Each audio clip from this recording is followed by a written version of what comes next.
Hello friends, কেমন আছেন আপনারা? আশা করছি সবাই ভালো আছেন।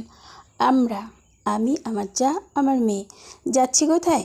আজ শ্রাবণ মাসের লাস্ট সোমবার, তাই আমরা মন্দিরে চলেছি। আমি ভিডিও করছিলাম, ওরা খেয়াল করেনি। তো আমি যখন ভিডিও করছিলাম ওরা হাসছে পরে দেখে। তারপর দেখুন চলে এসেছি মন্দিরের কাছে। প্রচণ্ড বৃষ্টি, তাই বেশি ভিডিও করতে পারিনি, একটু আধটু করেছি। কারণ এত বৃষ্টি হয়েছে যে মোবাইল বের করা অসম্ভব ছিল। তাও দেখুন ভক্তদের ভিড়, মানে কি বলবো, এত ভিড় যে বলার নয়।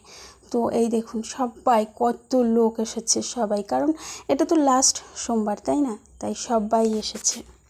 তো আমার জল ঢালা হয়ে গেছে, তো আমি একটুখানি আটচালার ভিতরে দাঁড়িয়ে একটুখানি ভিডিওটা করে নিয়েছিলাম। কারণ আপনাদের তো দেখাতে হবে, তাই না, যে আমি জল ঢালতে এসেছি বাবার মাথায়। তো এটা আমাদের রসকুণ্ডু বাবা বসন্ত রায় মন্দির। এখানে তো প্রচুর লোক হয়, লাখ লাখ লোক হয়। এটা শ্রাবণ মাসের মেলা চলছে, শ্রাবণী মেলা বলতে পারেন। তো যাই হোক, ভিডিওটা কেমন লাগছে একটুখানি বলবেন। তো এত পরিমাণ লোক দেখুন জল ঢালছে, মনে হচ্ছে এত কষ্ট হয় তবু কষ্ট মনে হয় না। কারণ কি, এত ভিড়ের মধ্যেও কিন্তু কোনো কষ্ট নেই। আর মানুষ এত অজস্র, মানে মুষলধারে বৃষ্টি হচ্ছে, অথচ মানুষের এতটুকুনো ভ্রুক্ষেপ নেই। বাবার ভক্ত সবাই এখানে এসেছে জল ঢালতে, প্রণামী সভা কাটতে। তো আমি তো দাঁড়িয়ে দাঁড়িয়ে একটুখানি ভিডিও করে নিলাম। কারণ প্রচণ্ড পরিমাণে আমি যতক্ষণ আমরা মন্দিরে ছিলাম বৃষ্টি অনবরত হয়েই চলেছে, এক সেকেন্ডের জন্য কিন্তু থামেনি। আর কত জায়গা থেকে, কত দূর দূরান্ত থেকে যে মানুষ আসে সেটা বলার নয়। আর এখানে এত মানুষের ভিড় কেন? কারণ বাবা বসন্ত রায় আমাদের ভীষণ জাগ্রত একটা মন্দির। এখানে সব মনের ইচ্ছা পূরণ হয়। এখানে বাতের রুগীদের ভালো করা হয়, কারণ এখানে যেটা গেঁঠা বাত আছে না, ওই বাতের ওষুধ দেওয়া হয় এই বাবার মন্দিরে। তো সবাই কিন্তু সুস্থ হয়ে যায়। আমি নিজে প্রমাণ, আমারও হয়েছিল, তখন আমি খুব ছোট ছিলাম। এর আগে আমি বলেছিলাম। তো আমি এখানেই ভালো হয়েছিলাম অনেক ডাক্তার কবিরাজ দেখানোর পরেও। তো দেখুন কত ভক্তরা এসেছে, কত বড় বড় বাঁক কাঁধে করে নিয়ে এসেছে। সবাই খুব আনন্দের সহিত বাবাকে স্মরণ করছে, জল ঢালছে।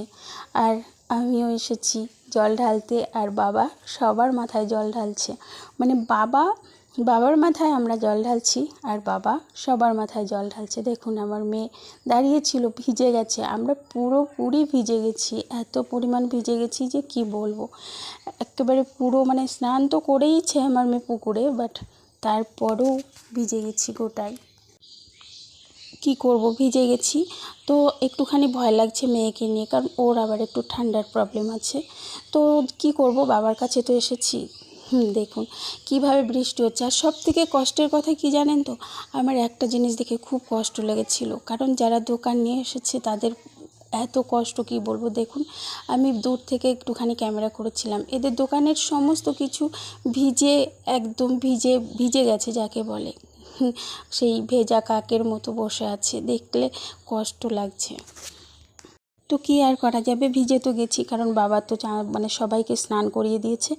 তো স্নান টান করে এবার আমরা বাড়ি থেকে আসছি। কারণ আসার সময় একটাও না গাড়ি পাইনি ঠিক করে। তো আমরা বলেছি এইটুকুন তো হেঁটেই চলে যাব, সেই কারণে হাঁটতে শুরু করেছি। বাট আমার মেয়েরই কষ্ট হচ্ছে প্রচণ্ড, কারণ আমার মেয়ে তো একটু হাঁটা চলা কম করে, এমনিতেও বাড়িতে শুয়ে বসে থাকে, হাঁটতে বললেও হাঁটবে না। তো কি করব, বাড়িতে যেতে হবে। আর আমি বৃষ্টি হচ্ছে বলে বাড়িতেও ফোন করিনি যে কাউকে বাইক নিয়ে আসতে। তো ভিডিওটা কেমন লাগলো, ভালো লাগলে পাশে থাকবেন, লাইক করবেন।